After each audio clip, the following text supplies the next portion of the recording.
Se você for ler qualquer livro, desde a antiguidade grega até o idealismo alemão, em meados do século passado, qualquer livro que fale sobre a origem do universo, de cosmogonia, de como o universo existe, você vai ver que esses livros estão dizendo que o universo existia desde sempre.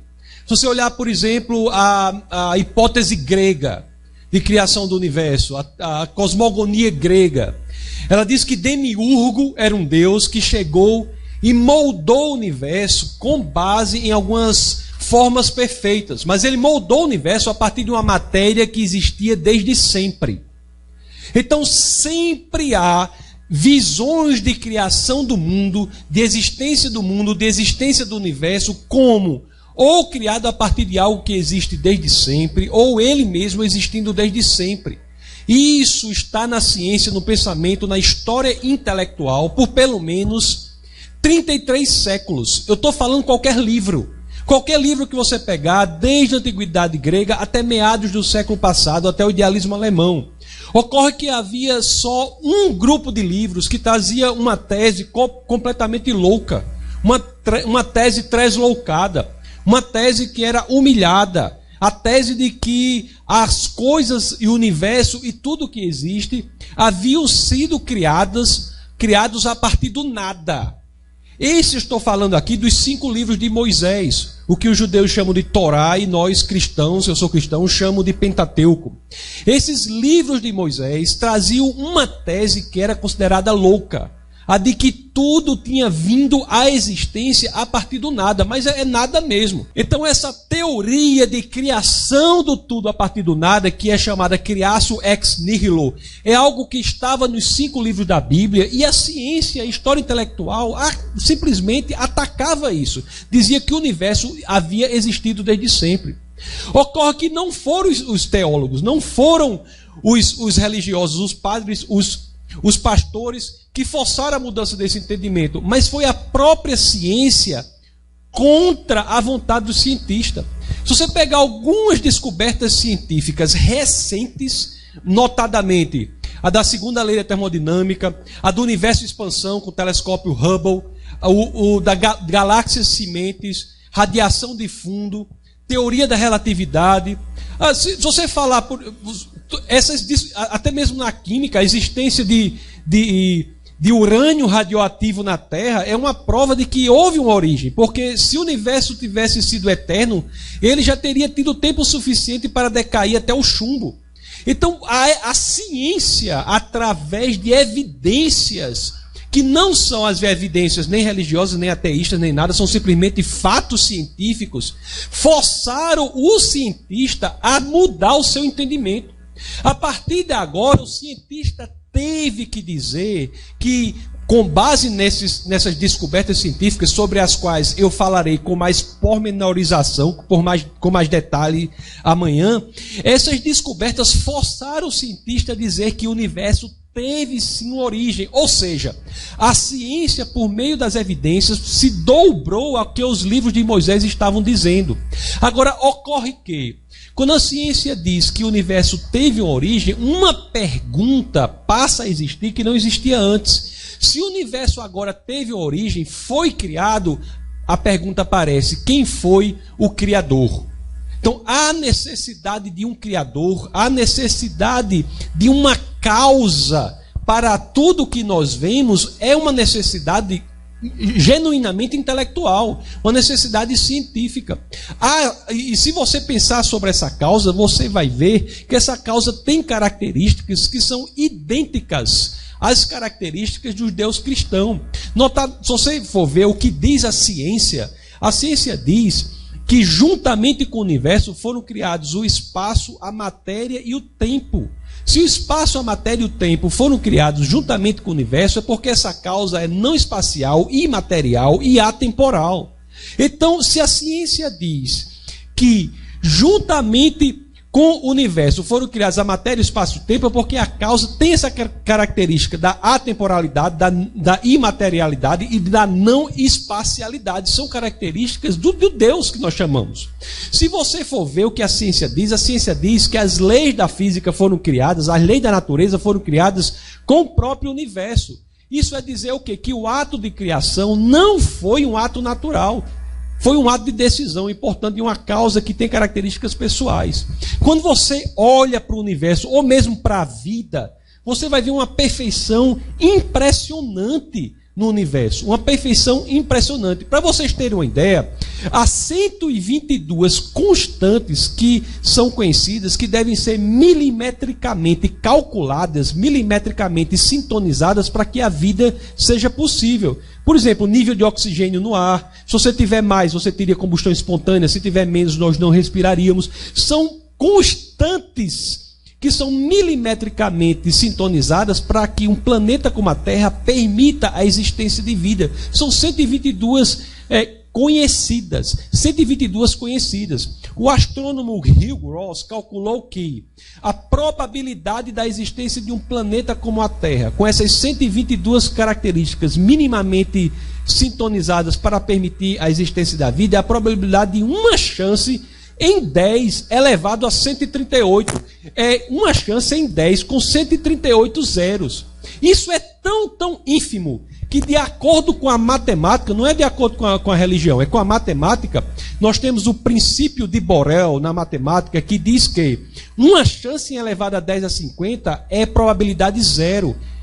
Na área de estatísticas e probabilidades, a área da matemática diz que uma chance em 10 elevado a 50 é zero. Ou seja, uma chance em 10 elevado a 51 é o quê? 10 vezes impossível. Uma chance em 10 elevado a 52, 100 vezes impossível. 10 elevado a 53, 1000 vezes impossível. O que você vai dizer de quantas vezes impossível é a probabilidade de existência de um planeta como a Terra por acaso? De uma chance em 10 elevado a 138, isso não é religião, é ciência. Então a Terra deve ter tido uma inteligência por trás para poder sintonizar essas 122 características. Do contrário, a própria ciência, seja o cientista ateu, seja o cientista muçulmano, seja o cientista cristão, desde que ele seja honesto intelectualmente, ele tem que dizer que a Terra não poderia ser criada por acaso. Não há chance probabilística para tal. E a coisa é tão radical que não é nem perto do impossível. É quase que o impossível multiplicado por N vezes. Eu falei a vocês que 1 elevado a 10 a 50 é impossível. O que dizer de 1 elevado a 10 a 138? Se você for pensar sobre a forma como a vida é estruturada, se você for para o núcleo de uma célula, se você for para o DNA nada mais é do que um alfabeto de 4 letras. Um alfabeto de 4 letras que passa uma informação. É uma informação. E nós vimos que a informação que está no DNA dos seres vivos é de uma complexidade impressionante. Nós temos aqui, enquanto seres humanos, nós temos muitas células, não é? Eu vou falar de um ser que só tem uma célula, a ameba. Pronto, a ameba só tem uma célula, vamos facilitar.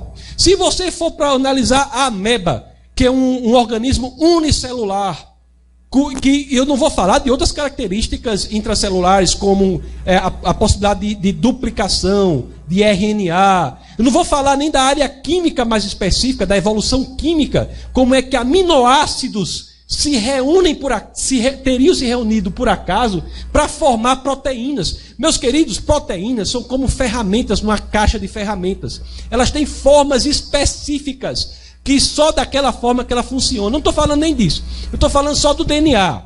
O DNA de uma ameba, que é um organismo unicelular, traz informação. Uma ameba, que é um organismo unicelular, o DNA dela traz informação equivalente a 1000 volumes da Enciclopédia Britânica.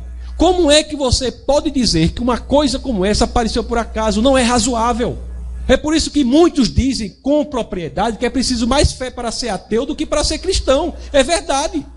É preciso mais fé para você crer numa organização aleatória de tamanha complexidade do que você crer que uma vida inteligente por trás organizou tudo isso. É como, alguns já usaram, é como você acreditar que uma editora de livro pode explodir, as letras caírem e formarem o Aurélio, o dicionário Aurélio. É a mesma probabilidade. Eu não falo de religião. Não estou falando de religião, estou falando da própria ciência. Então não é possível. Essa causa tem que ser imaterial, não espacial, temporal, pessoal, extremamente inteligentes. São características a que chegamos unicamente pela história intelectual, que são exatamente as características que nós falamos, que nós atribuímos ao Deus. Ou se você quiser para um lado mais específico do cristianismo, se você olhar a Bíblia, por exemplo. A Bíblia, para qualquer intelectual, é um livro impressionante. A Bíblia é um livro impressionante. São 66 livros, 39 do Antigo Testamento, 27 do Novo Testamento, escrito por cerca de 40 autores. Você vê livros sobre as mais diversas áreas. Você tem livros de estilos literários totalmente diferentes. O livro de Atos tem 84 fatos que são de maneira indubitável provados ou pela história ou pela arqueologia. Você reúne esses 66 livros que foram escritos num período de 1.500 anos. 1.500 anos, em lugares totalmente diferentes. Os livros de Moisés escritos em desertos, alguns livros escritos em prisão, né? Você tem alguns livros de Paulo. João escreveu o último dos livros, Apocalipse, na ilha de Patmos. Você olha para tudo isso e você não encontra uma só dificuldade que não tenha uma solução razoável. Não há contradição real na Bíblia. A pessoa vai escrever um livro só, eu vou escrever um livro mesmo. Eu tenho que revisar 1000 vezes, que eu acho às vezes problema. Eu sozinho pensando dia e noite, a banda fica pensando, ai meu Deus, amanhã eu acho contradição. O que eu vou falar de 40 autores escrevendo 66 livros num período de 15 séculos e você analisa, não há uma solução. Você olha para a pessoa de Jesus Cristo. Outra coisa que eu me impressionei sobre o cristianismo, isso não é... O cristianismo é a única religião do mundo que é investigável. Investigável. O que Paulo diz na 1 Coríntios capítulo 15, verso 14, é uma coisa impressionante. Paulo diz o seguinte: se Cristo não ressuscitou fisicamente, publicamente, isso tudo que a gente está falando aqui é vão, é balela. Se Cristo não ressuscitou, isso é a frase em qualquer livro religioso mais corajosa que já existe, porque ele está colocando todo o sistema de cristianismo com base num fato público que pode ser investigado historicamente. Você vai analisar a investigação histórica da ressurreição de Cristo. Eu posso falar aqui de análise textual, posso falar de vários argumentos a favor da ressurreição de Cristo. Inclusive tem até Gary Habermas, que é uma pessoa muito boa, que dedicou a sua vida ao estudo das provas históricas da ressurreição de Cristo. Mas só para falar rapidamente, para terminar, que o rapaz ali fica levantando o papel. Mas ainda não chegou, não. Ei, segura esse menino aí. Segura esse menino. Só para falar rapidamente. Só para falar aqui. Não. Segura ele. A gente aqui não está lidando com a ficção. A gente não está lidando com a brincadeira. Você olha aqui, a ressurreição de Cristo é uma coisa impressionante, tem várias provas. Uma delas, eu estava até conversando com alguém aqui, não sei se era o almoço, estava conversando, a mudança de testemunho dos apóstolos. Você olha que quando Jesus morre, quem eram os apóstolos? Era um povo frouxo. Ô povo frouxo, povo covarde. Quando Jesus morre, o que acontece? Pedro volta a pescar, tudo acaba, ninguém fala, aquele povo tudo frouxo. Morreu Jesus, todo com medo, não sei o quê. A experiência do Cristo ressuscitado, ressurrecto, juntamente com o que acontece em Atos 2, se você pegar essa experiência, muda radicalmente a vida dessas pessoas. Como é que pessoas tão covardes, tão temerosas, se tornam pessoas tão corajosas, que se deixam torturar, perseguir, torturar e morrer sem negar o fato histórico da ressurreição de Cristo. Todos os apóstolos de Cristo foram perseguidos, torturados e mortos, à exceção de João, que estava preso na ilha de Patmos, onde inclusive escreveu o Apocalipse. Todos os demais foram perseguidos, torturados e mortos sem negar. Por que teriam feito isso se isso não fosse a verdade? O que foi que ganharam? A tese de que teriam espalhado a mentira de que Cristo tinha ressuscitado não se sustenta a uma análise mesmo comezinha da história. Então o que nós temos que dizer quando falamos ciência e religião não é uma coisa, eu acho que a ciência deve ser igual à religião. Eu estou dizendo o seguinte: quem não quer ser religioso, não seja, esqueça, mas seja científico honestamente falando. Você não tem como fugir disso. A Cristo é a verdade. Eu estou terminando agora. Cristo é a verdade. Se você analisar, essa é a verdade. Se você analisar as duas palavras que a filosofia grega mais se debruçavam sobre. E a filosofia grega é algo importante, professor, porque qualquer outra filosofia que é feita da filosofia grega até agora não passa de notas de rodapé a filosofia grega. A filosofia grega se tinha duas palavras com as quais eles lidavam e eles pesquisavam. Uma era verdade, que em grego é aletheia. A outra era o fundamento, a essência, a razão do mundo, que era Logos. Você vai para João 14,6, o que é que tem lá? Eu sou o caminho, a verdade e a vida. Ou seja, eu sou o Rhodes, Aletheia, a verdade, e a vida Zoe. Eu sou a verdade. Ou seja, é a única pessoa que apenas não diz que sabe a verdade, mas diz que é a verdade. E nem os maiores críticos do cristianismo levantam a ideia de que ele era um lunático. Isso é impressionante. Você vai para João capítulo 1, combinado com João capítulo 1, verso 14. E aí você tem dizendo que ele é o Logos. São palavras que os intelectuais sabiam, conheciam. Não é qualquer palavra que qualquer pessoa não conhecia, não. Os filósofos, Parmênides, Heráclitos, qualquer pré-socrático, o próprio Platão, Aristóteles. Portanto, para terminar, essa história de ciência e fé, se quiser abandona a ciência, abandona a fé, abandona o que você quiser. Agora vai estudar e seja honesto.